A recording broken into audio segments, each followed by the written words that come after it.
Hello and welcome to Marvelvision, a Marvel Studios TV show podcast brought to you by Cinema Sangha. My name is Devin Faraci. I am one of the hosts of the program. Joining me, as he traditionally does, My name is Derek Faraci, and I'm the fastest man alive. How are you, Devin? I am okay. You've gone all out for this, I see. I actually wear this every day when I'm home. After work, I put this on. It just makes me feel better. So here's the deal, folks. Ideally, this episode should be on video as well as audio. Now, if there's a problem, it will not be on video. So just be prepared for the possibility that that does not happen. But I think we have the technology to do video, not fancy and not good looking, but video nonetheless. Now, I don't know why anybody would want that, but we're gonna go into 2025 giving that a shot. Why not? So Mix it up. if you're, what's the YouTube channel? I don't know. You set it up, didn't you? Yeah, but I didn't. I thought you were going to set up a separate one because I set up like a test one.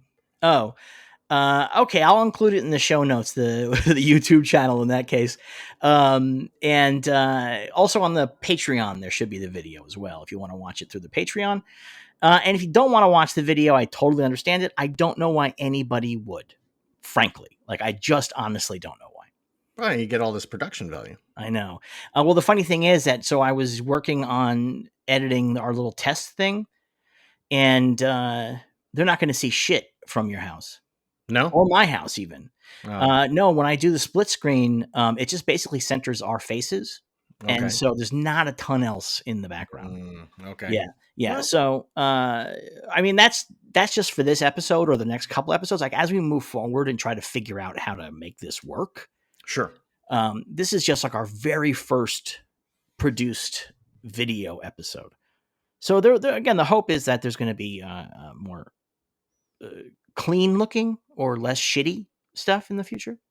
Who knows? Who can say? Who can say? How you doing, Derek? I'm good. This mask is very uncomfortable. You can wear it the whole show? I'm going to try. We'll see, because it is very uncomfortable. Well, then take it off. Well, we'll wait a little bit. We'll see how it goes. How long have you had that mask? A couple of days. Oh, you bought it for the show? Yeah. Wow. Well, that's our first one. You got to do something special.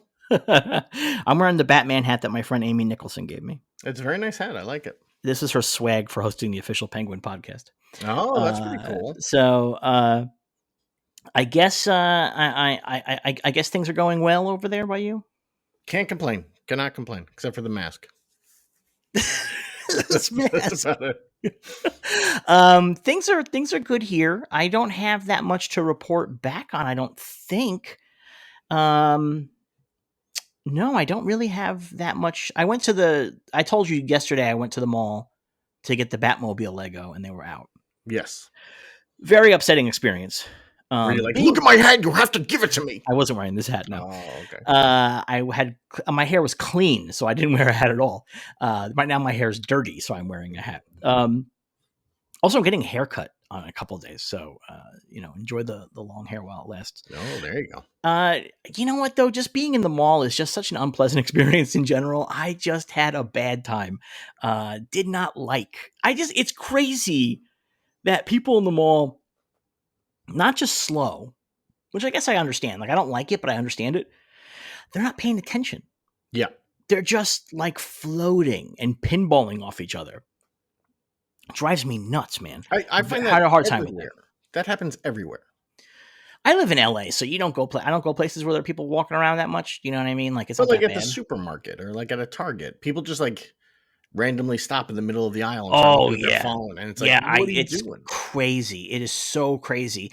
Where was I the other day? No, I was at the Lego store, and people would just like, they have all these like stands that have like displays and stuff like that are throughout the center of the store, and then the sets line the walls of the store. And each of these stands, they're like at a diagonal, and there's like a little space between them that you can walk to go to the wall to look at the sets. And people would be walking through those little areas, and then they would just stop. They would just stop, and they would just look at their phones. They weren't even looking at Lego. They're looking at their phones. Yeah. So now you can see the old men that are complaining about all this old man crap. These kids today. These kids on the phones today. It's too much. Anyway, how's the weather out there? It's cold. It's like 19 degrees right now. It's gorgeous here. We had a beautiful day today. Beautiful very day. Nice. Very nice. Yeah, it was like up in the high 60s, low 70s. That's always nice. No, that's like good stuff, man. Very, very sunny. Oh, yeah. Really beautiful day. No. Very, very beautiful day. What else have I done since the last time we recorded a podcast? Oh, the problem is I talk to you in between, and so that ruins everything. Yes. Well, I have something I want to talk about. What's that? Because I know you watched it as well. I watched Juror number 2 today. Oh, did you? Yes. What'd you think? Did not like it. Not like at all? No. Why not? No. I thought it was not well written. I thought like the first 20 minutes is like, I get it. He's a good guy. I get it. like every 2 seconds, he's like, let me get that for you. Oh, let me do this. Let me do this. And it's like, all right, I get it. And then I have another problem. It's a bit of a spoiler, but I'm going to say it. So if you haven't watched the movie, spoiling Juror number 2, which is on Max, been on Max for a couple of weeks. So yeah, if you haven't watched it and you're going to, maybe skip ahead a little bit. Throughout the whole movie, it's a really good concept, right? Like, hey, great premise. Yeah, I'm on this jury for a murder I committed, right? Yeah. And I didn't know I committed. Like, I didn't know I committed. Yes, because I'm a nice guy. Hey, I'm a nice guy. Right. He didn't know he committed it. He thought he hit a deer. He hit this woman, and so he's during the jury deliberation, he's trying to convince everybody to vote not guilty, to go not guilty, and he gets like 6 people on his side, 6 or 7 people on his side. And there's a couple of people that refuse to switch. And then his lawyer tells him, like, hey, if it's a hung jury, they're just going to keep looking for the person who did it. Sooner or later, they're going to come back to you. And then it just cuts and they're like, oh, guilty. It's like, how did he convince those people that he convinced to vote not guilty to now go guilty? That should have been the second half of the movie. It was like, now I have to do it all over. They just skip right over that. Yeah. They needed to get to that bit. Yeah.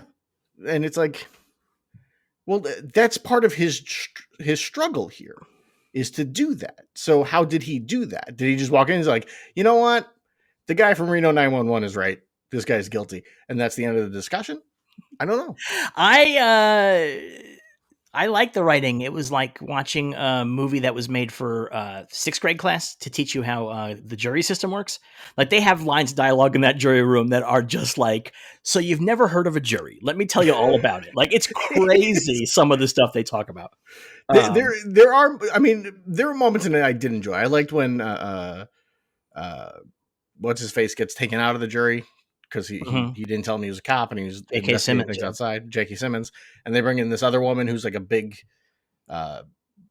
murder podcast buff. Yeah, and all of them are like, "Oh Christ!" And she's like, "This is how it works. I know because I listen to all these podcasts." And all I could think of was Clint Eastwood sitting there, 107 years old, being like, "What the hell's a podcast?"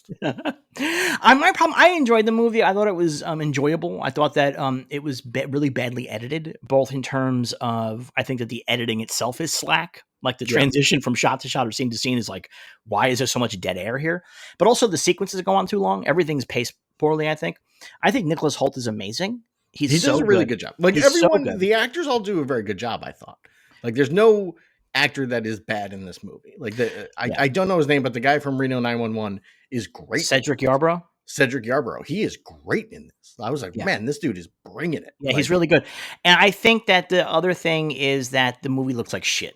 Yes. It just looks like garbage. And that really hurts it a lot too, because it looks not just like a TV movie, but like a Lifetime movie, and not even a modern Lifetime movie, but a Lifetime movie from 15 years ago. Yeah.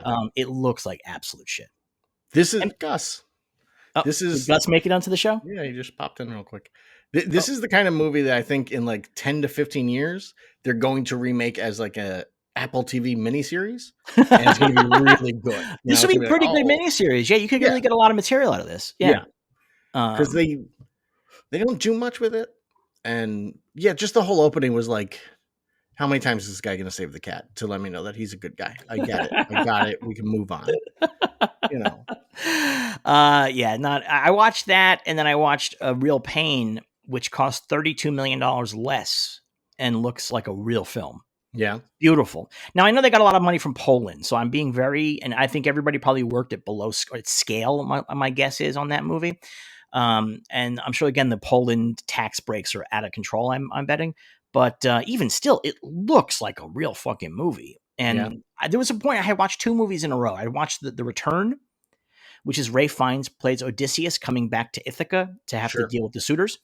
And then Juror number 2, and they both looked like direct-to-video garbage, like old school direct-to-video garbage. And I was like, is my TV broken? Like, is the thing I'm watching this on so, like, is the connection bad? Like, is that the deal? And then I watched A Real Pain, and I was like, oh, no, it's not that. It's these fucking movies look like garbage. So I've seen the trailer for The Return, and it looked like the show Spartacus.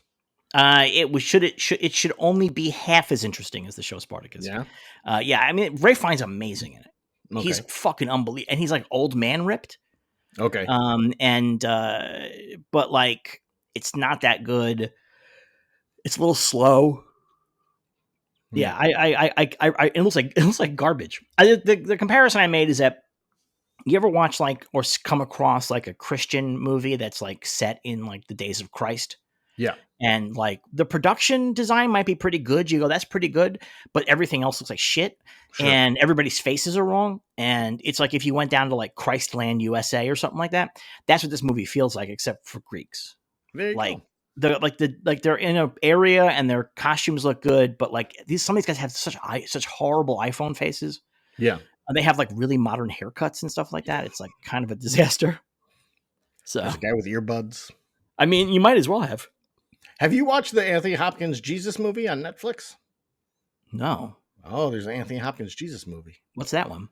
I believe he plays what's the king's name? Herod. And, really? Yeah, and they're looking for Mary and Joseph. Mary's got to go give birth. Huh. Oh, you know what? I did see an ad for that. Yeah. I will watch it at some point. Yeah. I watch all those movies. We're going to get to see how many Diet Cokes Derek actually knocks back during the course of just the show. One. I only drink one. You can't stop drinking it, though. No, I take little sips. And then I'll switch over to my water. And that's out. We got any news this week? We do. What do we have? James Gunn has knocked back a rumor that The Brave and the Bold has been delayed. He says it has not been delayed. The rumor started by Andy Muschietti, who's supposed to direct the movie. So it's a little interesting. Well, there was never any. I think it was what he means when he says that is there was never any time frame. Yes. So you can't delay a thing that never had a time frame. But in an interview, Muschietti had said the movie's being pushed back because he's making something else first. Yeah. So they always have like a conceptual like window that they want to work with that they all have to agree with, and that window has been pushed. But since the movie has never been dated, there's never been a production schedule. James Gunn is going with the technically correct. Yes. It has not been delayed. Yeah. So, well, there you go. Mm-hmm. Andrew Garfield has denied rumors that he's in Spider-Man 4. Yeah, unfortunately, nobody's going to believe that. No, which he said, he's like, I know no one's going to believe it, but I'm not in it. So we got that.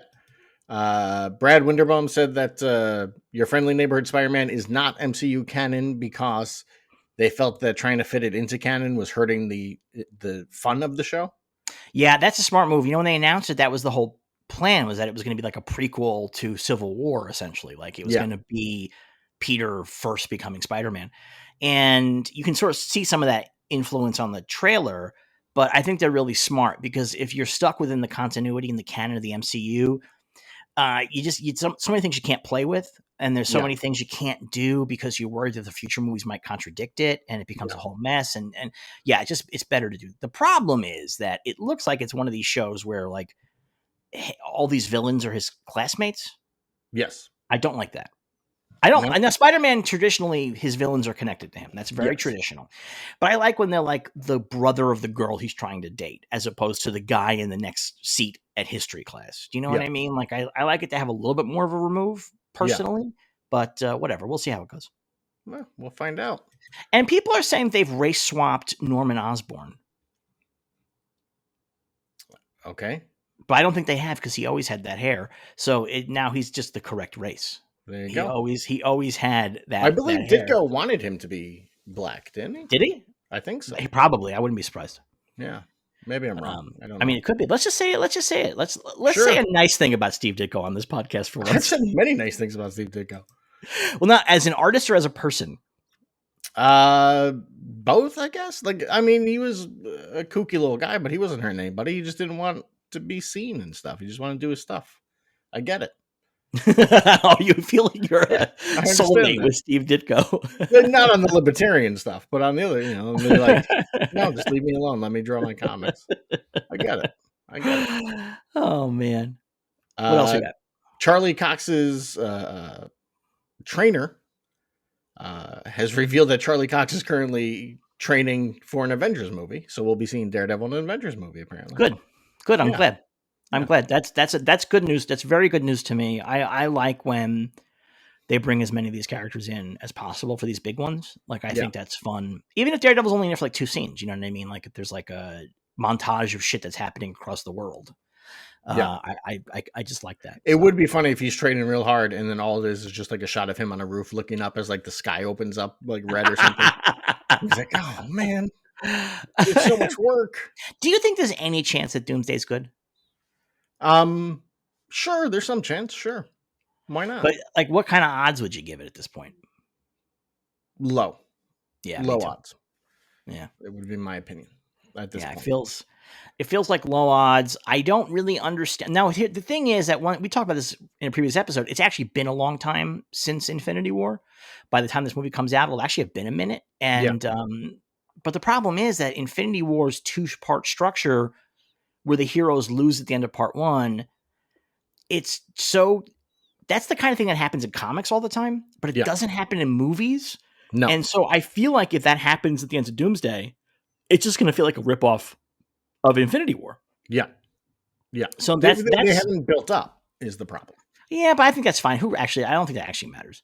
No, they didn't build up Thanos either, so it doesn't make no. I'm not even talking about that. I'm talking about the characters. Oh yeah. Like when we got to Infinity War, there were 2 other Avengers movies before that. There were, however, the 3 Iron Mans, 3 Captain Americas. Like, they'd built up all these different relationships and characters, right? And clearly that has not been working for them because they're like, hey, Chris Evans is coming back. Hey, Robert Downey Jr. is coming back. Like, they don't have anyone. They don't have any new characters to really build off of. I mean, those guys coming back, interaction. Those guys coming back makes sense in terms of Secret Wars, especially because they're going to go with the Hickman Secret Wars. They're not going to go as much as you want it. They're not going to go with the Shooter Secret Wars. Yeah. And with that premise that it's all different elements from different universes jammed together on one planet, that makes perfect sense to have Captain America there. Because there's definitely a universe where he didn't die. And there's definitely a universe where he's Hydra Cap. You know what I mean? Like, so that makes perfect sense. I don't mind that. I'm just concerned about what Doomsday is going to look like, because you're right. There's not really been a strong sense of there are characters I care about the way that there was in Infinity War. Like, if at the end of Doomsday they kill Kate Bishop, you and 7 other people are going to be upset. Yeah. You know what I mean? Like, that's the thing. Like, as opposed to like, I've told this story on the show. I went back to see Infinity War a couple of times, and I went one time. It was a few weeks into the run. And this girl and her mother were sitting in front of me. The girl was like maybe 10. And the scene where Peter Parker goes, Mr. Stark, I don't feel so good. The little girl began sobbing uncontrollably and had to get up and leave the theater. Yeah. There's no character like that in current Marvel that would have that response. No, none at all. No, nobody that they've introduced post Endgame will bring that feel to it. Yeah. And even some of the characters pre-Endgame, like, they're just not going to bring that feel to it. And if you're doing a big 2-parter thing, you need that feel, I think. Yeah. What if they just like ritualistically kill the actual actor?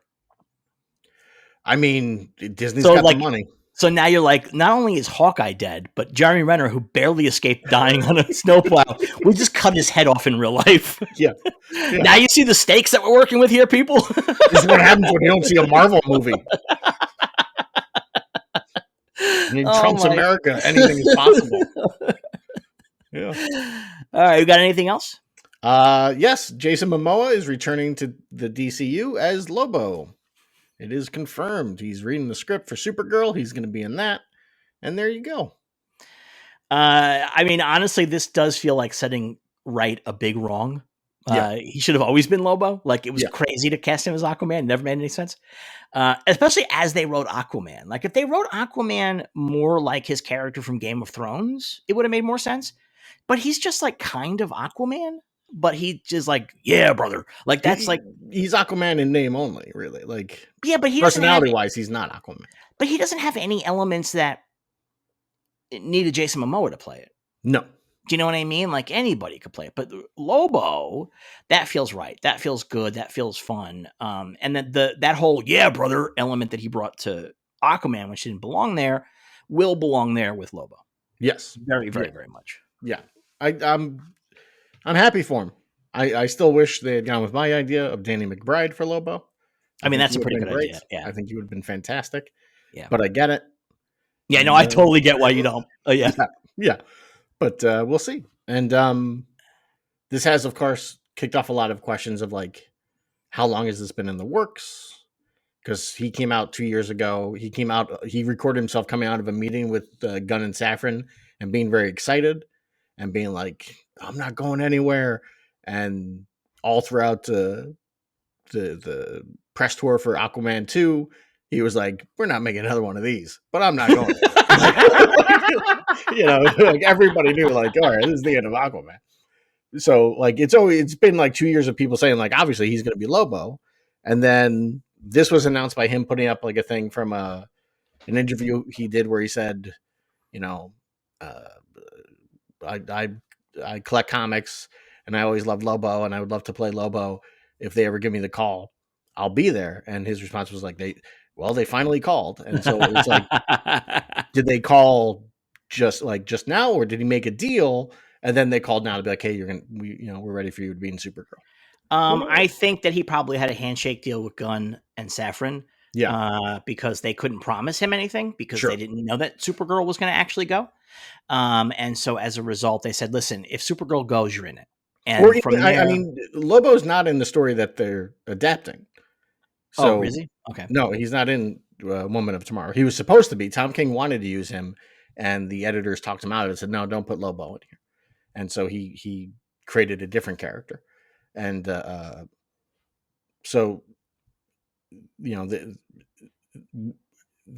Supergirl script has supposedly been finished for a long time. They've known Lobo's been in there for a while. Right. But I could see 2 years ago them being like, if we bring Lobo somewhere, you get right of first refusal. Right. That kind of deal. Right. Yeah. Yeah. I mean, that makes sense. I mean, and yeah, so it was just a handshake deal, Yeah. So that makes perfect sense. Yes. Good. I'm glad. You know what? I'm glad that Supergirl's happening. Yes. A lot of other DCU stuff, like, let's see, like, I'm not going to fucking count my chickens before they are hatched. Sure. As we say. But this is actually going. So that makes me pretty happy because I kind of do want to see what they do with a different take on Supergirl, because we only had Supergirl on TV and then the Helen Shaver Supergirl, and we can do better, Yeah. So, and I love Millie Alcock. So I'm a big Millie Alcock fan. Yeah. So, well, 2026 is going to be very busy for DC because they'll have Supergirl, they'll have Clayface, and they'll have Lanterns. Mm-hmm. So that's going to be a lot of stuff. Mm-hmm. 2025, a little quieter. Peacemaker season 2, I believe, will be out. Comes out after Superman and Superman, which is huge. But like, I think that's it. Maybe Creature Commandos season 2, since that was it takes too long. It takes too long, I think. I mean, unless they knew they were going to do it, and they have been working on it, but it takes a long time. It takes a long time. I guess. I mean, they could knock out 70 DuckTales in like a week and a half, but. Well, they did all those in advance. Yes. No, they did all that stuff like way in advance. They would, and also they didn't care about it. No, that's true. That's true. Yeah.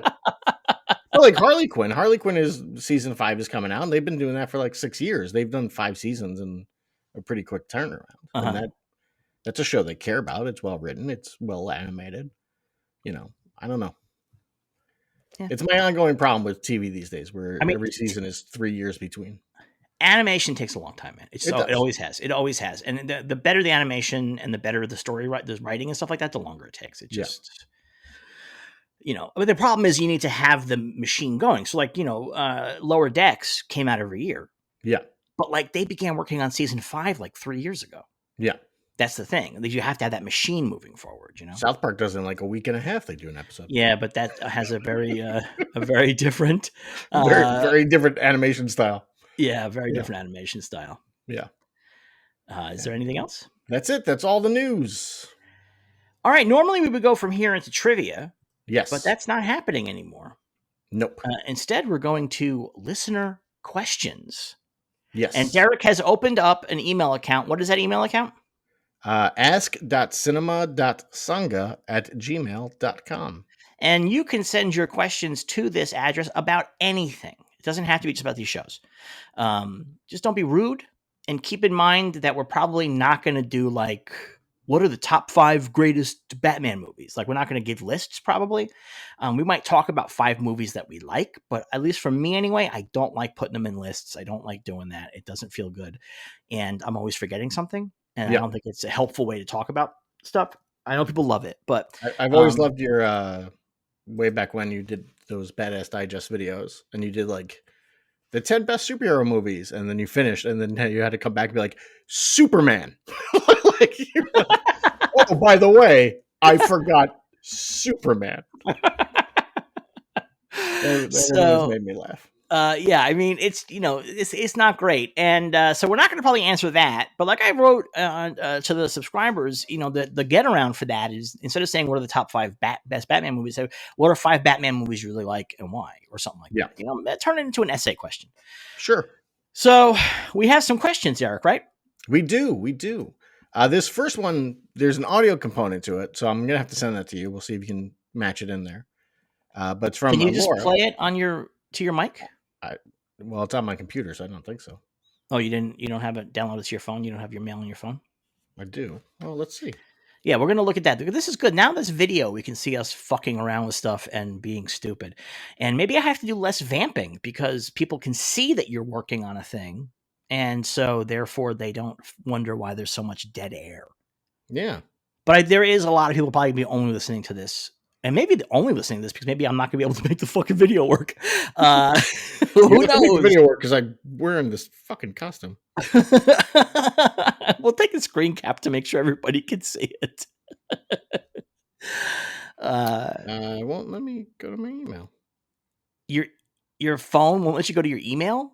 Well, it lets me go to the. Oh wait, is it here? I can do it through here, I think. Google. Yep. Yeah, you got to just add it. Yeah. But yeah, you should have sent it to me. I could put it into the soundboard. So this is a child, isn't it? That's why we have to listen to it, right? That's the story here. It's a child. Yeah. Somebody, we have a kid with questions. So we have to hear the child's voice to make it as cute as possible. How's it going over there? I'm seeing if I remember the password. Oh my God. We're doing the password still.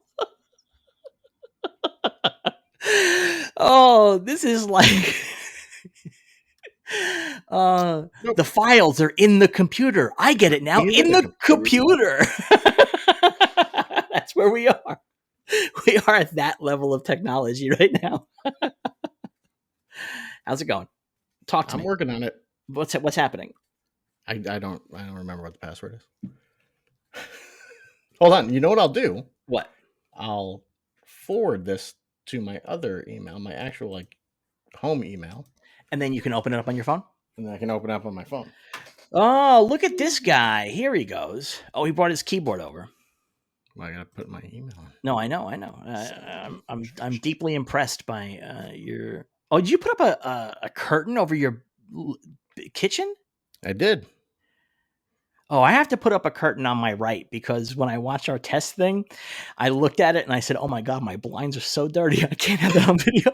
Well, I did because when we tested this yesterday, you're like, "Everyone can see in your kitchen. It doesn't look good." I was like, "No, it didn't. It didn't." And it looks better. Like now, when your head moves, it's not like a picture of Quaker Oats sitting there. Yeah, that was Quaker Oats, right?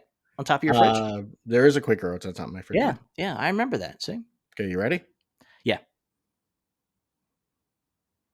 Hold on. I'm ready. Anytime now. I'm ready. Come on, just do it. My name is Alora. I am 9 years old, and here's my question. I've been wondering, what powers different lanterns' rings? Okay, there you go. So Laura wants to know about the Green Lantern or the Power Core rings, the emotional spectrum in DC Comics. It started with the Green Lanterns. They are powered by the Green Lantern Core battery, which just looks like their little lantern, but it's giant. Each emotional spectrum core has their own like battery, their own super battery that they use. It's got a name. I forgot the name is. But the cores themselves are the red lanterns. Those are rage. The orange lanterns, which are avarice. Yellow lanterns are fear. Green is will. Blue is hope. Indigo is compassion. Violet is love. Gray is sorrow. Black is death. White is life. Then there's the invisible spectrum, and they just introduced. Oh no, gray is sorrow. Yeah, they just introduced sorrow recently in the comics. So yeah, you didn't say what Green Lantern is powered by. Will. I said will. You didn't say will. I didn't. No, Green Lantern to will. Went into a very long thing about the power battery. I know, and I just listed them all. I said Green will. I don't. Maybe I missed it. There's a Green Lantern who has to be sorry all the time. Yes. Well, I guess sorrowing. He's sorrowing. Sorrow. Green Lantern. He's sorrowing. That sucks. Yeah. That sucks ass. Yeah, it's a bummer. That's like fantasy punishment shit. The worst one, I think, would be avarice, because I imagine most people who become like part of the Orange Lanterns, they're like, I don't even know what that is. So I don't know what I have. For the 9-year-olds in the audience who might not know, that means greed. Yes. Avarice is greed. All right. Well, thank you, Alora, for calling in with that excellent question. And it's a good question because there are so many lanterns now. So many lanterns. And it's the central power battery is what it's called, by the way. There you go. Yes. And each of them has one. There's actually 2 Green Lantern central power batteries. There's one on Oa. And then the Guardians, when the Guardians realized that the new Galactic Federation, United Planets, was being run by evil people, they created a second power battery on Earth and hid it. And it was revealed to Hal Jordan after his ring was taken from him, and he was able to create a new ring, and he created more rings for other lanterns that had been thrown out. And that's how they're powered now, as they fight against the United Planets. So there you go. Speaking of the spectrum, what's our next the current storyline? I've been reading it. It's a good story. What's the next question? The next question comes from Buddy Shane. Okay. And it is, what is the difference between saying I agree and I don't disagree when podcasting? Good question. I agree is a very wholehearted yes, 100%. I don't disagree can have a variety of meanings to it. One of which is you're wrong, but I don't want to get into it. Yes. That's a very strong one for I don't disagree. Another one is you're right. I disagree with you, but I don't have enough of an argument to make. Yeah, I don't have a strong argument to make. Yeah. Another one is you're right, but I don't want to give it to you. So that's another one. So that's like kind of what the I don't disagree is. I tend to use I don't disagree in terms of I don't actually agree, but either it's not worth getting into or I don't have anything in my holster right now that I think I can pull out to make my point. Yeah. So that's how I normally use I don't disagree. But every now and again I say that when you have a point after you've proved me wrong, and then I have to give it to you, but I don't want to give it to you. That's how it goes. Yeah, I'm going to reveal something that people don't get to know about. Yeah. My chair sinks all the time. We're going to get to watch this live. Get to watch that. That's something else you're going to see. I'm going to have to get a new chair, I think. You'll be fine. Yeah.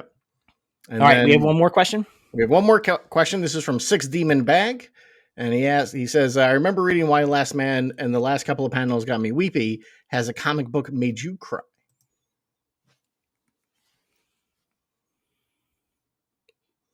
I mean, there's a couple.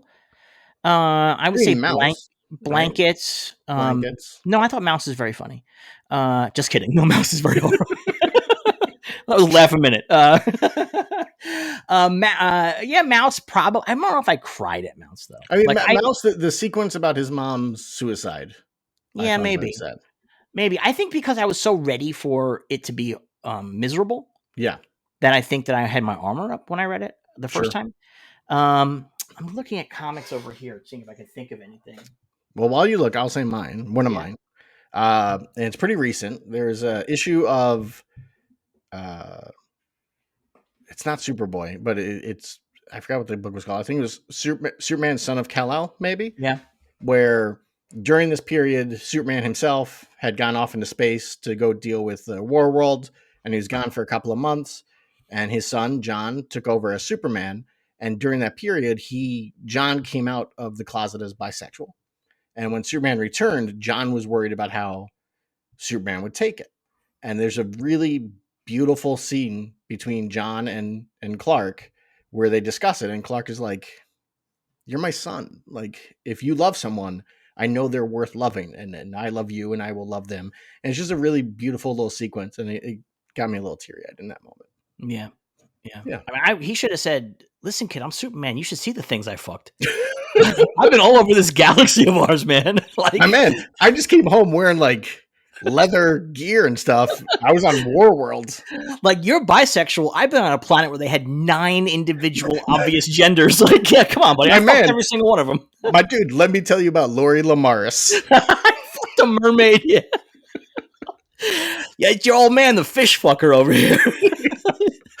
Yeah. Who am I to judge? All right. That's everything, right? That's the 3 questions for this week. Yeah. All right. You ready to? So email us at ask.cinema.sanga@gmail.com.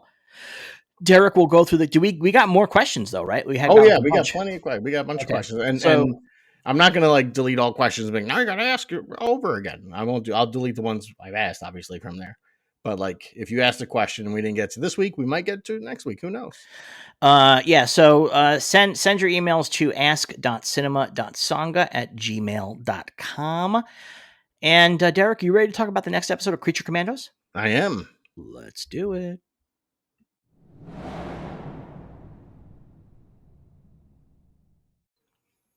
Creature Commandos, Season 1, Episode 6, Prietal Skelett. We get our Dr. Phosphorus episode this time. Yep. When does Dr. Phosphorus' origin first, and then the main meat of the episode? I want to talk about something else first. What's that? I don't know if this happened to you. I couldn't skip the credits. No, I can't skip the credits either. I've never been able to, I don't think. No? I feel like you used to be able to. No, I can't. No, I never have been able to. It's a little irritating because the thing is that all the music on the show is Go Go Bordello, and I find it really aggravating. And so, I find the opening credits theme super aggravating. Yeah. And so it's like kind of a bummer that I had to sit there. It's like fucking 45 seconds. Like, it's not that big. No, it's not long, but you know. Yeah. No, you can't skip it. You can't skip it. So we'll do the flashback first and then the main meat of the episode. Sure. We get a real villain origin story here for the first time on the show, I think, right? I suppose so, yeah, because the bride, we saw her origin, but she wasn't a villain. Yeah, it's not a villain. It's not a villain origin. Yeah, it's just like that's a Frankenstein origin, and we don't know where the fuck Weasel came from. GI Robot wasn't really a villain. No, this is a villain origin story, and it is Dr. Alex. He has been kidnapped by Rupert Thorne, and what we learn is that Dr. Alex, his funding in nuclear something or other, has been funded by Rupert Thorne and the mobsters. Yes. And his wife, who came from a country, does she come from whatchamacallit? Pokalistan? No, what's that other fake country? Bialia. Did she come from Bialia? They mentioned Bialia in this episode. They do. They're selling secrets to Bialia. Yeah, the Thorne is selling the info to Bialia. I don't think so. Okay, so whatever she comes from, she has a real problem with fascism. And bad news for you, lady. It's a good thing you're dead. You don't want to be living in America anymore. Well, as we saw in Blue Sky this week, if you like to crochet, fascism. Is that? Wait, I missed that one. You didn't see that? No, I missed that one. It was somebody saying like, if you have nostalgic hobbies, then you're helping fascism. Incredible. Yes, that fascism weaponizes nostalgia. Amazing. This week, Blue Sky had the telling me to cook my food is ableist discourse, which is one of my favorites. That's one of my absolute favorites. It's a really good one. Yeah. And, there are some people who can't cook, you know what I mean? Like, there's a 100%. lot of different reasons. But, like, the difference between I can't cook and I have to have Chipotle Ubered to my house is night and day. Those are not the same thing. Like, there's other ways around this than having to order DoorDash. I'd seen one person be like, it costs the same to buy 2 slices of pizza as it does all the ingredients to make a pizza. So why wouldn't I just get the 2 slices? And somebody's like, because then you can have more than 2 slices of pizza. You get a whole pizza. It's challenging when you're single. Some of the complaints people made, I understand, because I'm a person who doesn't love cooking that much. And it can be challenging when you're single because I don't do like these people. I don't like leftovers. So that's a challenge. I have to learn how to like leftovers. But otherwise if I'm ordering food in, I know that I'm being a lazy slob. Yeah. Yeah. Like, I get it. Like, I had an idea for a business years ago. Yeah. Because one of my biggest problems is if you buy like frozen vegetables, they come in pretty big packages. Yeah. And it's like, it's enough for like 3 to 4 people, that kind of deal, right? In a package. And my idea was like, for a guy like me who just wants like the one serving, but doesn't, and then it's like, well, I just wasted all this other. I mean, it's not expensive. It's like $1 for like a thing of corn or whatever. But like, it's a lot of wasted corn. You sell single serving packages. You call them lonely man meals. Can I ask you a question? Is there a reason why you couldn't open the bag of corn, use the corn you need, and then keep the rest of it in the freezer? Mainly because I never thought about that. Oh my god! It would get freezer burn on. No, you don't let it defrost. You just open it, take out the amount that you need, and then put it right back in. Like, you don't have to have it defrost. You get freezer burn when it defrosts and freezes again. That's where freezer burn comes from. I don't know. I never thought about that. So that's your answer moving forward, is just only take the amount that you need. You don't need, with the frozen stuff especially, it's more challenging when you have stuff that's in the fridge. I've had vegetables turn into nightmares in my fridge because I have a good idea. Oh, I'm going to do vegetables this week, and then they just sit there and rot. Yeah. I mean, every week I buy like 7 bananas, and then by Friday the banana, like what's left of the bananas are bad. I'm like, why don't I just buy like 3 and go to the store after 3 days and buy more? I just keep buying these bunches of bananas. I have found I can figure out a pretty good banana ratio. I've gotten it down. Yeah, because I do 2 things with bananas. I don't eat bananas by themselves traditionally. Use them as a phone. Yes, use them as a phone. And I put them in pajamas. The 2 things I do is I put them in oatmeal. Yeah. And then I also make a sandwich with peanut butter, banana, and I make them on bread thins. Okay. And I use like fat-free peanut butter. So it's not like good for you per se. It's the healthy Elvis meal. It's the healthy Elvis meal, yes. So that's what I do. So those 2 things, I know how many bananas I would need for that. Yeah. And so I'm pretty good about it. But that's just because I don't snack on bananas, really. Yeah. No, I just have a banana in the morning with my oatmeal. You cut it up in the oatmeal, you just have it on the side? On the side. I cut it up into my oatmeal. No, my oatmeal is honey and sesame seeds. Or sunflower seeds. I like to put strawberries and bananas in my oatmeal. Yeah. It's a nice breakfast. It's a nice. And then when you make like real oatmeal. I make instant oatmeal. And sometimes they have flavors, and the one that's maple syrup flavored, I put cinnamon on that. Oh, there you go. Yeah, I was making oatmeal in my crock pot for a while. Oh, there you go. I do the overnight cold oatmeal. Okay, I would not. I just make it. I put it in the fridge. It's pretty good. It's pretty. I know. I like something hot in the morning. That's what I've come to realize. I've been off cereal for years now. Yeah, because I want something hot in the morning. Yeah. And I don't know why that is, but that's as I get older. I guess it's just that kind of thing. No, I have my cold oatmeal, my cold brew, and I'm good to go. You're a cold-hearted snake. Yep. All right, we're talking about a fucking TV show here. God damn it. So we get this thing. He's been working with these guys to get funding for his nuclear experiments. And it turns out he's been sending back fake numbers because he also feels bad about giving information to Bialia. He doesn't want them to have a nuclear program. And he the also Bialians loves to hang out at home in his lab coat. I actually like that. I thought was really great that he's just wearing a lab coat around the house. And he kind of underestimated the fact that the Bialians might know math. And so as a result, they saw right through his entire charade. He comes home. He gets taken by Thorn, who brings him back to his house and shows him the butchered body of his wife and child. Yes. Which I did not like. And I was just so edgelordy. Yeah. Like she's like cut, like she's like wrecked. Like it's Yeah. a lot. And I was having a discussion with a friend today about the dead wife thing. And when Brittany died, like everywhere I went to watch things, there's always just dead wives everywhere. Oh, and it's everywhere. because it's a really good narrative shorthand for like, this guy is troubled. He used to be a good guy, because he was married, but now he's troubled and he lost this thing, yada, yada, yada. And I don't mind when it's done well. Like losing the child or losing the wife, those are both fine. Like Arrival, I think, does a really good job with the dead kid thing. Sure. Like, because it really ties into the themes and the meaning and the point of the movie. Yeah. But like, I feel like here, this fridging doesn't really add that much. I mean, I guess it makes him he breaks his mind, I guess. I mean, that and being put inside the atomic machine that turns him into Dr. Phosphorus. That's the thing. I actually feel like it would be better if his wife and kid were still alive and he was Dr. Phosphorus. Yeah.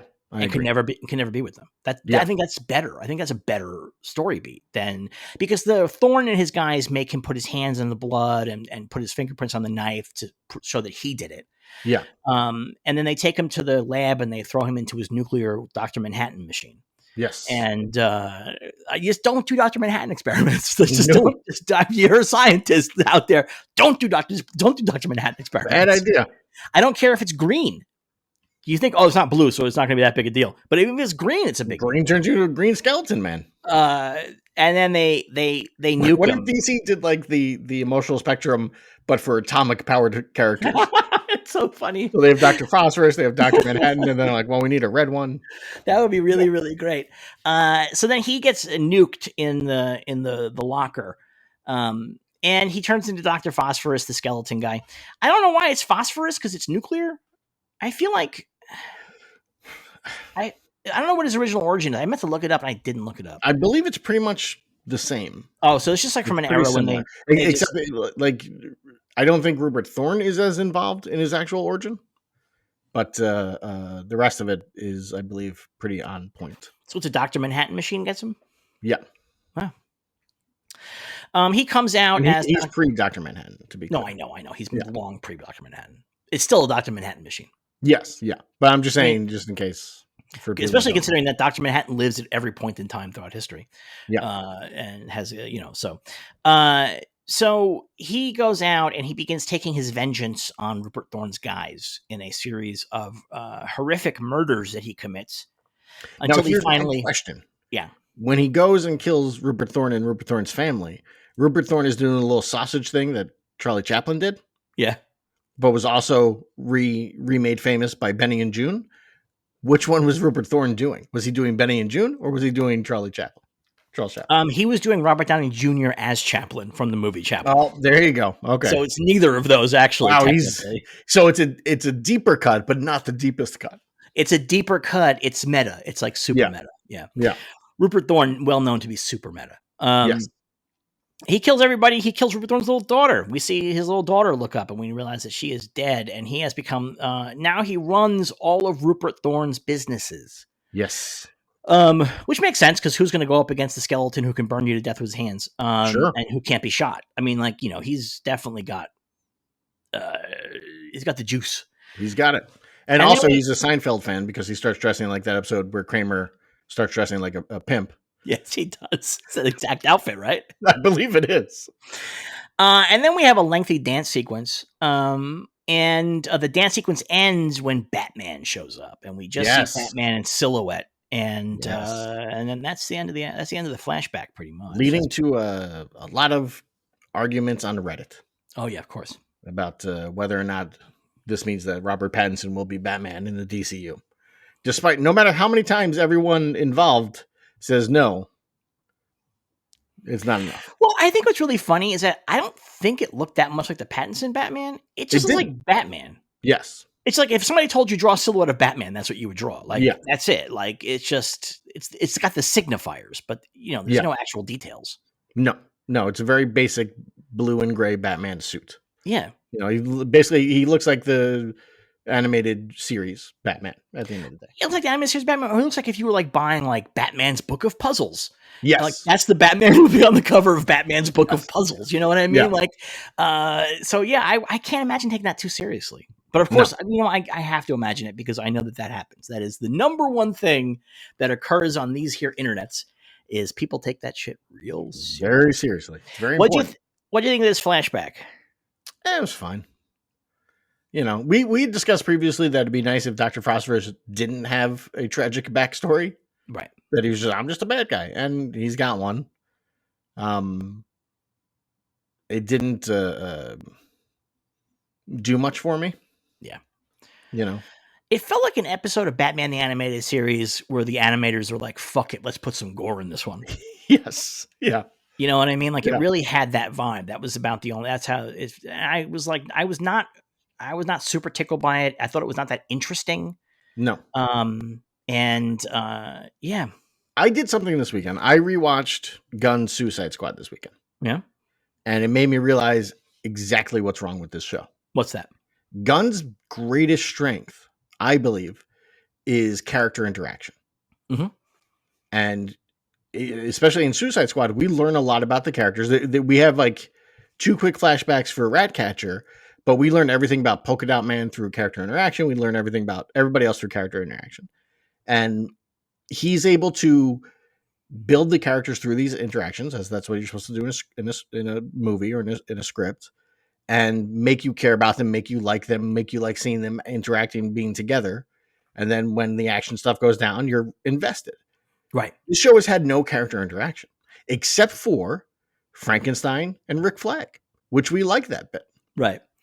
Yeah, there's no interaction. The closest we had was Nina Mazursky and G.I. Robot, and they killed him off pretty quickly. Nina Mazursky's now trying to be friends with the bride, and the bride doesn't want anything to do with it, which in and of itself is not a bad beat, but it's, I think, too late in the show for that.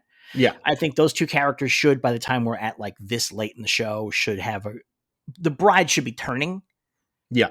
To be a friend, if that's where it's going to go. And it's almost certainly where it's going to go. And the whole thing with Nina and G.I. Robot, their interaction was G.I. Robot being like, hey, you're my friend. And then that was it. There wasn't really, you know, these characters have not had conversations. And like if you watch Gunn Suicide Squad, mm-hmm. and I did this while watching, it's like, see where it leaves off every 30 minutes. Every 30 minutes is the end of an episode. Like, here's the cliffhanger. You know, and that's just basic movie style, right? Every 30 minutes, you're going to do something that pops and kind of moves the story, switches where the story is going. Sure. And it works really well. And I'm like, why didn't he just do this? Like, but animated? Like why did he feel the need to give us the secret origins of every character when he's never felt that need before? We didn't have the secret origins of everyone in Guardians of the Galaxy. Right. You know, I mean, in 3, you get a lot about Rocket, but like, you know, we don't see how Rocket and Groot met. We don't see, you know, we know what happened to Drax through interaction, not through flashbacks. But when they finally do the Rocket stuff, they've really earned the shit out of it. Yes. 3 movies in, you know what I mean? That's the thing. Yeah. Like, it's not the first thing that you meet him and then learn that. No, you very much. And in this, we've never really gotten to see these people together. Like they're together, but they're not doing anything, you know? Right. And I think that hurts for me. The show is just not very interesting because I don't feel any connections between these characters. I mean, the thing I tweeted after I watched this episode was I wish there was anything I cared about on this show. Yeah. I wish there was anything I cared about. Like just one thing that I was like, okay, this is why I'm coming back. And there just isn't that. As much as I like Frankenstein, he's my favorite character on the show. It's just not enough. Like he's not enough. And if he didn't show up in the show anymore, I wouldn't even care. Like it's not that he's my favorite in the show. He's not like one of my favorite characters. I don't love that character. So yeah, it's like really interesting how that you're right, because that's what we like about his zany cast of outcasts is how they interact. That's the fun of having a group. And then these people, they spend so much time separated, and when they're together, they don't even hang out. No. They've barely been together, and when they are, it's just an action scene, and that's it. Like, you know, we did not get to see phosphorus bouncing off of Flag. Like we got a little bit. We watched them have a fight.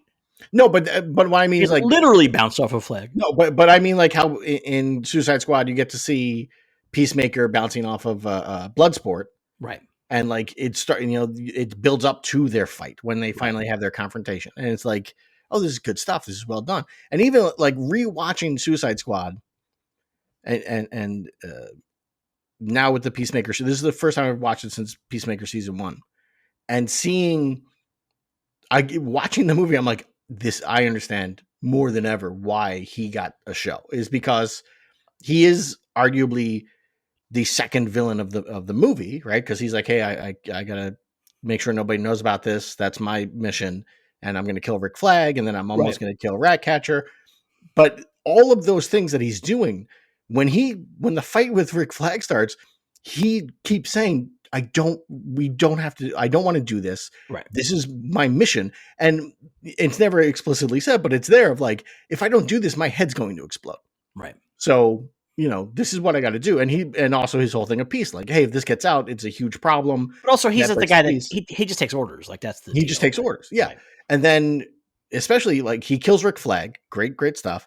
And then when he finally catches up to Ratcatcher, there's a great moment where she's on the ground, he points his gun at her, and he doesn't look away, but his eyes look away, and he just goes, fuck. And he's like, I don't want to do this. Yeah. And so when the show comes about and you get to see his past and whatnot, and you see him interacting with other people, and I can see why from making this movie, they're like, this guy could do a show. We can do a show with this guy. I mean, also it's John Cena, so and he's great in it too. Oh, I'm saying like he's a name, like it's a good name, and he's willing to do it. In the modern day, our characters are split up all over Polacovia, and we'll just go character by character because they don't actually meet up until the very end. Weasel makes friends with a pack of wolves. Yes. I like this part. Yeah, it's fun. I like this part. We do see, this show keeps doing this. We see him think about that girl from his flashback, and she turns into the princess in his mind's eye. Yeah. And this is a thing that needed to happen in episode 2. Yeah. This is the second time it's happened where they're like, oh, Cersei's hands, if she can't move her hands, then she can't cast spells. The episode after, it was like, wait, what's going on here? Yeah. And the information's coming too late. And I guess it's supposed to feel like a reveal, but it's so obvious that it just needed to be set up dramatically. Yeah. That's all that it needed, was to be set up dramatically, And I thought that was a weird choice to have that happen in this episode. It should have happened when he sees the princess, Cersei attacking the princess, or even when he first sees the princess. Yes, in episode 2 or whatever, episode 4. Because if when they first go and meet the princess, if he looks at her and it's a little girl, we'd all be like, "What's that all about?" And then we see his origin story and we see the little girl, we'll be like, "Oh." Well, we also see he sees a little girl, and then we also know that he killed a bunch of kids, right? So we're like, "Oh boy, is he going to kill this princess?" So that's a nice bit. What? Which again, after watching Suicide Squad, it is funny that they're like, hey, he killed 27 kids. It was like 6 and he didn't kill them. It's like, But it's better when he killed them, isn't it? Like in Suicide Squad, it's better that he killed them. It's better that he killed them, that he's in the movie for 5 minutes.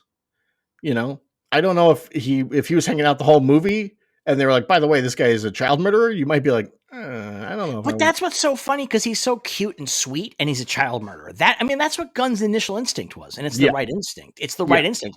But once he puts the character into a show, he feels the need to like soften him up.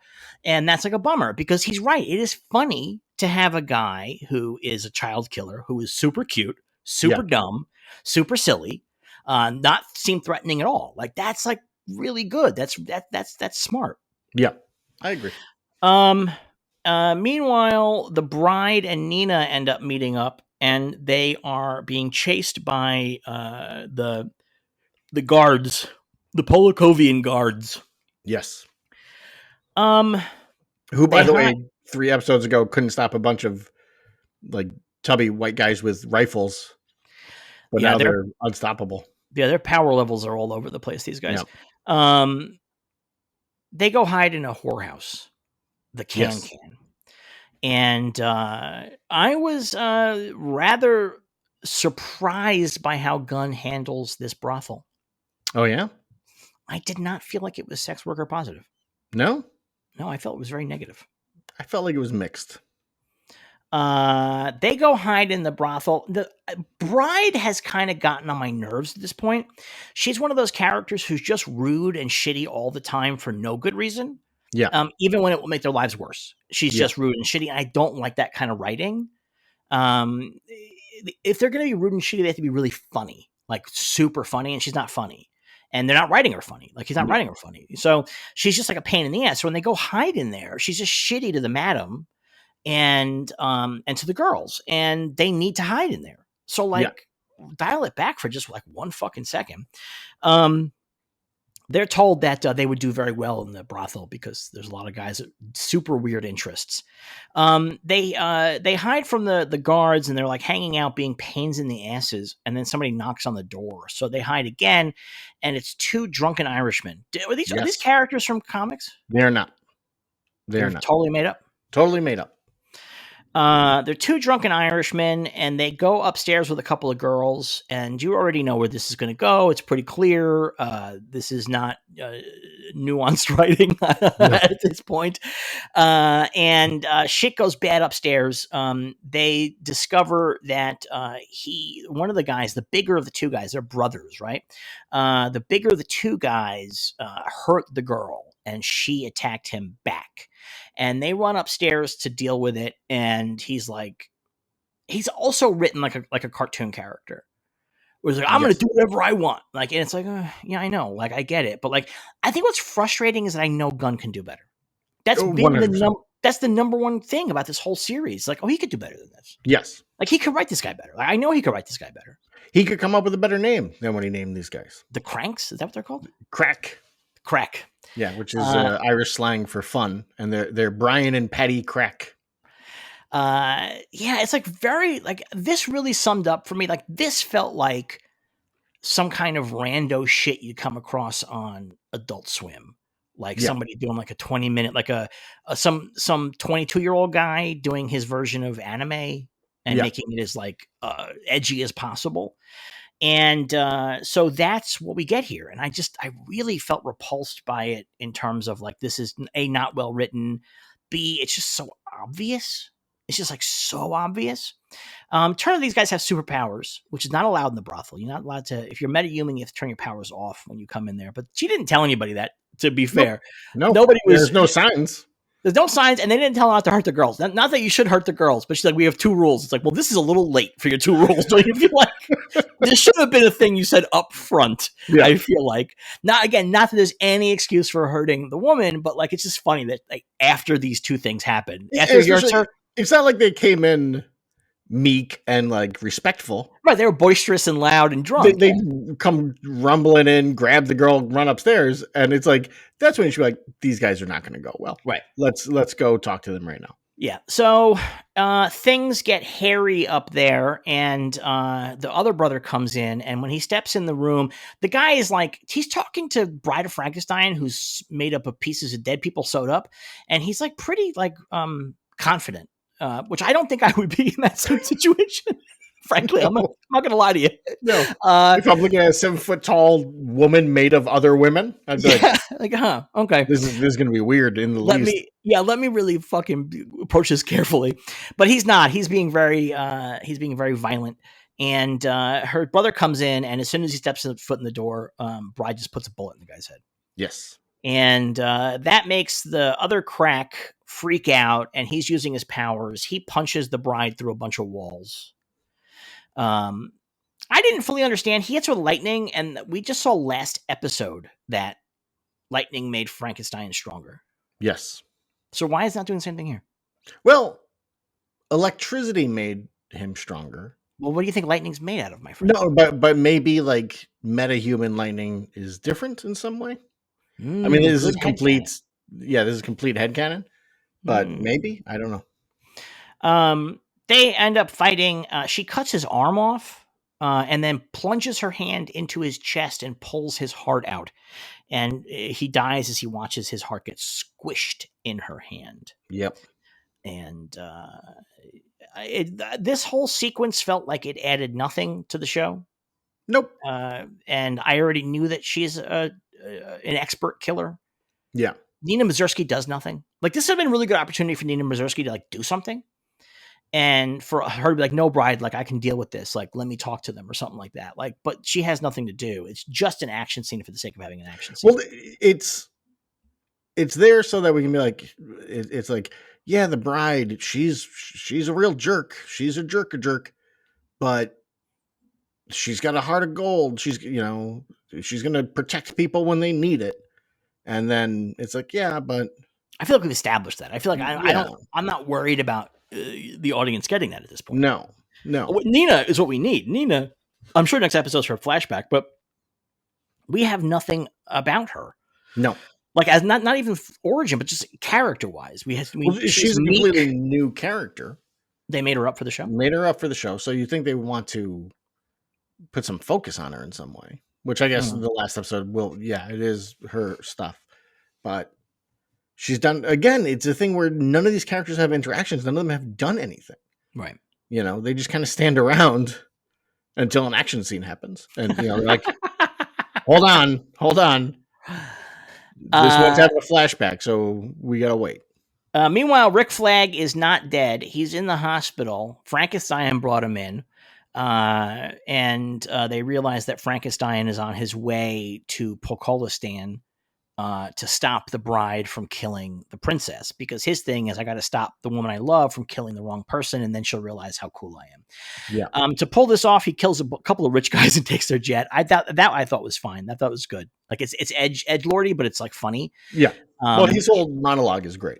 Yeah, I mean, everything David Harbour does as Frankenstein is great. Yeah. He just really nails it. He really nails it. There's a way that he has this like very calm. He's underselling a lot of stuff that I think is fucking terrific. That really works. This is a spot where I think Gunn is doing Gunn work, right? Like, he's like, okay, Frankenstein in the novel is intelligent and all this kind of stuff.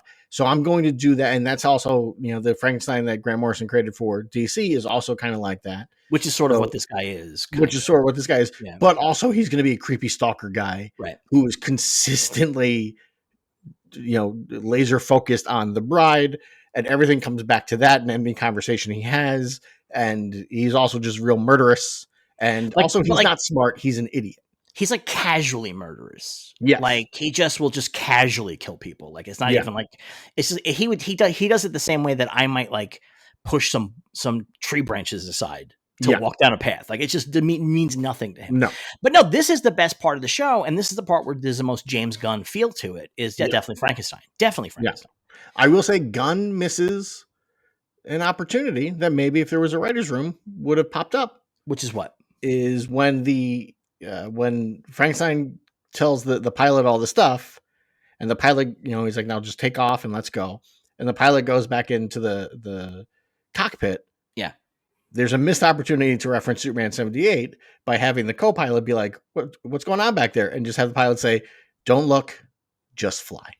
Because that's what the pilot says of Air Force One says when Superman is holding up the plane to the co-pilot. Yeah, that's a good spot. And I was like, how do you not do that? How do you not have that happen? Yeah, that's pretty good. So Frankenstein is now headed to Pokolistan, and then he lands. I think that's the end of his story, right? We don't see much after him landing. No. And then Dr. Phosphorus. Dr. Phosphorus is hanging around. He is hiding out. I was very intrigued by him hiding behind things because he's glowing. And I was very curious why, when he's hiding behind the bushes, there's not a glow coming up from the bushes.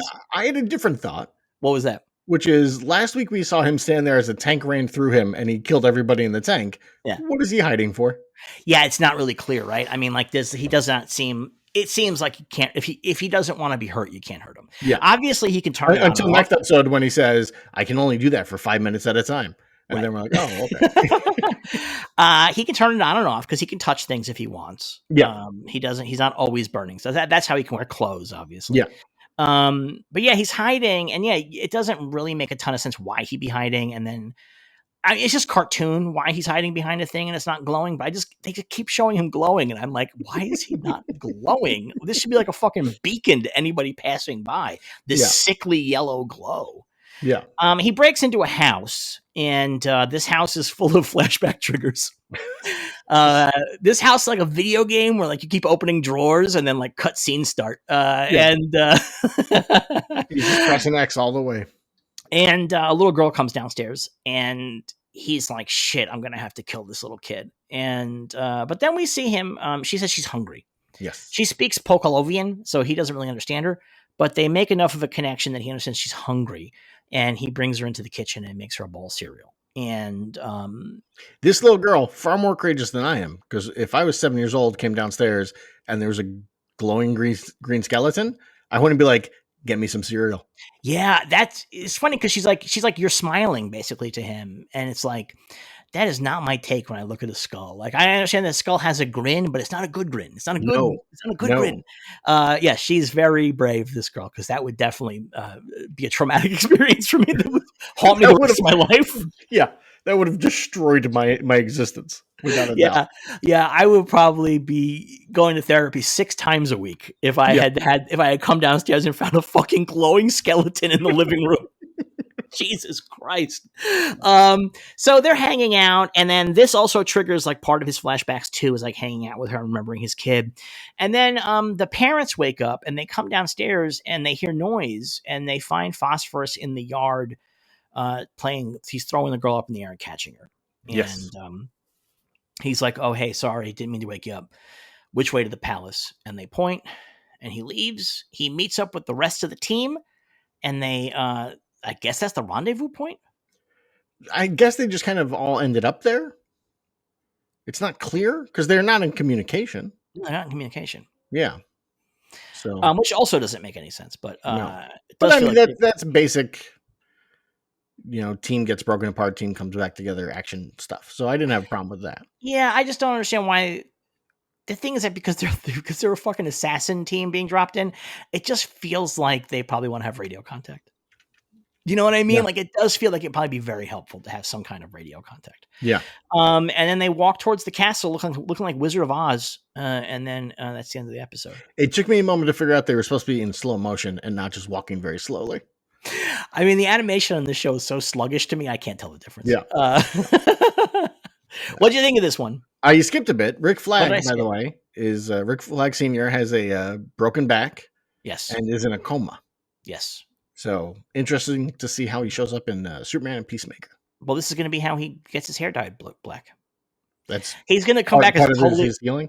It's going to come back as a totally different guy. Because I said this before. There's no way Frank Grillo is playing this character this way on that show. No. There's no chance. No. There's just no. I can't even imagine. I can't see it. No. I mean, I will be very surprised, and I will be happy, not because I necessarily like this Rick Flag, but because I'm a nerd and I would like him to be the same character. Yeah. But I just can't imagine it. No, it does not. It doesn't seem plausible. He's like a doofus on this show. He's like a big doofus. Yeah. So, what'd you think of this one? Did not like it. Didn't like it. Do not like. Yeah, me neither. No, it was. I mean, like I said, there's just no. Like, we're coming. The next episode is the last episode. There's going to be more flashback stuff, and in theory, we have 2 more episodes. I thought it was 7. I thought it was 8. I think it's just 7. Huh? Maybe they're putting both on it. One, I don't know. I guess we'll find out. I don't know. Well, if there's 2 more, then I can see it working better. But like right now, I was like. You got to do Nina's flashback and wrap up the stuff that they've said, at least, like, oh no, this has an ending. If we didn't have a second season, it's fine, but we'd like to do more. And now there is a second season. So it feels like the story has not progressed anywhere. I feel the opposite, which is that the story has progressed. It's just walking around in circles. We're going to go here, fight, come home, and then go back there and fight again. Yeah. And that bugs me. You know, that's like really kind of getting on my nerves. Because it really does feel like it's just like pointless to have this back and forth, to just have this. Like, you drinking out of your little straw. Oh no, I can't believe you just did that on camera. I made a goofy face for it too. It just feels like it's just like the same shit again and again and again. This feels like there's not enough story in the Polakovia stuff to warrant the amount of time they're spending. No. There's not enough story. There's nothing going on there. Yeah. So the thing I'm really interested in is because in Cersei's vision of the future, we see the princess with Grodd, and everybody online is like, so when is Grodd coming in? like he seems to be a big part of this whole future. Is she already working with him or not? And there's a part of me that feels like they just put Grodd in there. That's it. I think that's the deal. I think they wanted to put a cool thing. Arguably, if she started World War III, she probably hooks up with Grodd after she starts it. Like once Grodd sees that she's declared war on the world. But there is definitely some kind of supervillain cabal happening because Clayface has yet, like, we don't know why Clayface was there. We know he was there to kill that. No, he was there to pretend to be the professor so that they would go kill. But who told him to go do that? Is it Cersei? Is it like a whole? Is there a Legion of Doom, so to speak? Who knows? Oh, I thought it was just Cersei. I didn't even consider that.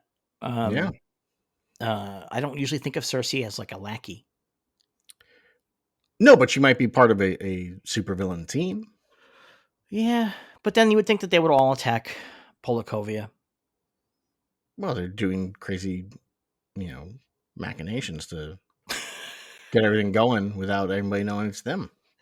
I guess we'll see. I didn't like it either. It was really boring, honestly. Like that's maybe the worst part is that it was kind of dull. It was like, ugh, what? I mean, it was nice that Dr. Alex looked like Alan Tudyk. Yeah. They drew there's like one shot where it's just like they just drew Alan Tudyk. Not the rest of them, but one shot. Which also made me realize how much Alan Tudyk looks like Barry Allen. Yeah. Which had never occurred to me. Yeah, he could be Barry Allen. But yeah, not a fan. Speaking of things I'm not a fan of, we didn't talk about the last episode of What If. Oh.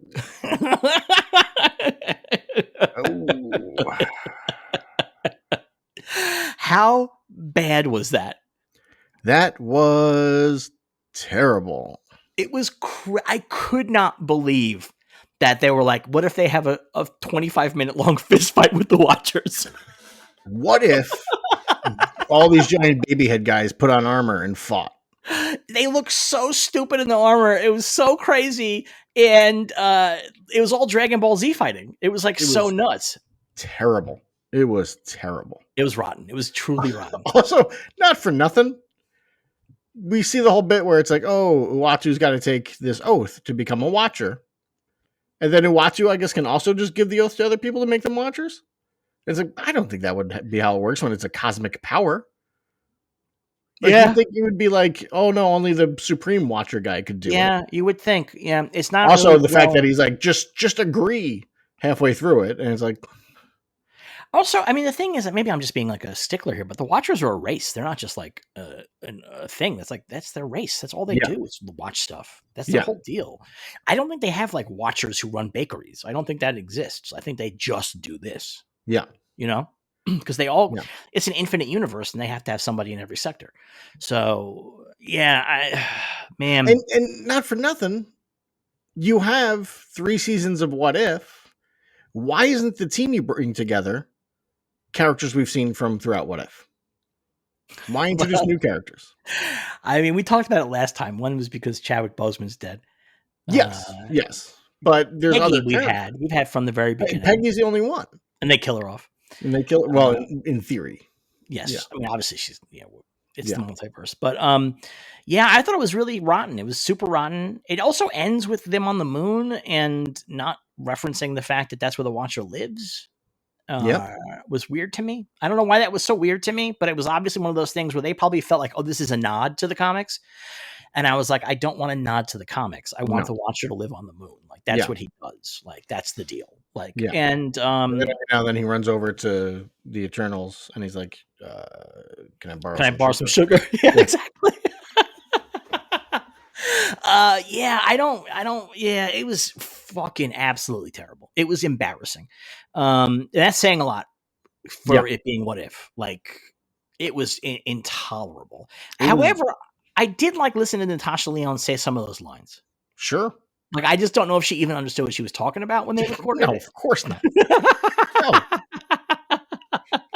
I mean, who knows? Maybe she's a big old comic nerd. I don't know, but I mean, no. Yeah, a miserable ending to a miserable program. Yes, it was really just very bad.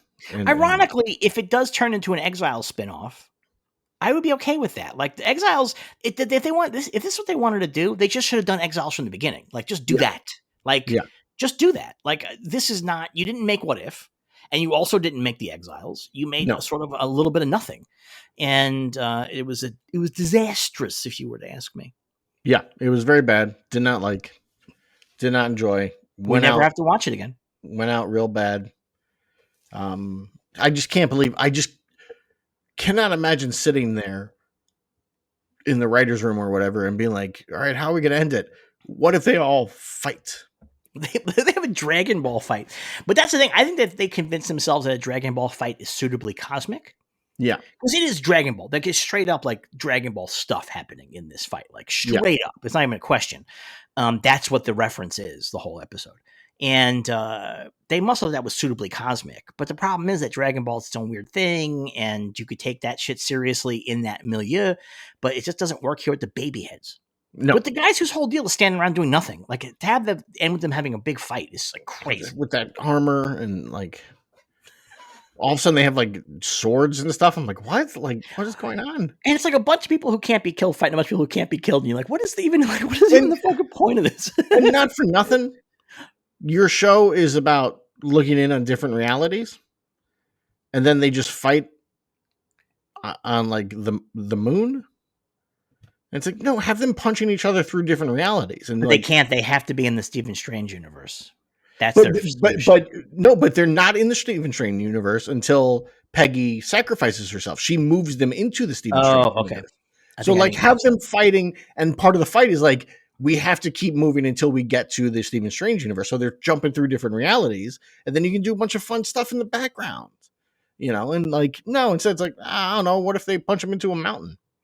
At the end of the show, they show a whole bunch of different what if possibilities, which are just basically a thing that Boimler said on Lower Decks when he complains about multiverses. Yes. And he's like, all that it is like Spock is dirty or Spock has claws. And that's what all of these things are. And, but somebody noted that it's pretty horrible that Mahershala Ali is shown as Moon Knight before he ever even plays Blade. And it's like crazy. Mahershala Ali's like first appearance in the MCU is a cartoon where he's dressed like Moon Knight. Well, I mean, we had discussed that, like, that whole Shang-Chi episode was clearly predicated on the idea that people would know who the Hood was by this point, but no go, no luck. Yeah, garbage series. Glad it's over. I hope everyone that worked on it gets new and better jobs, but I did not. Yeah, good luck to everybody involved. I'm glad you're not making it anymore. Yeah. That's how I feel. Onward and upward. All right, that's it for this week. We'll be back again next week, hopefully also on video. We're hoping to make this our new thing here, to have video and audio available to all the kids who perversely want to look at our faces the whole time. Yeah. Until we meet again, may you be happy, may you be healthy, may you be safe, may you be well, but most of all, may you remain a true believer.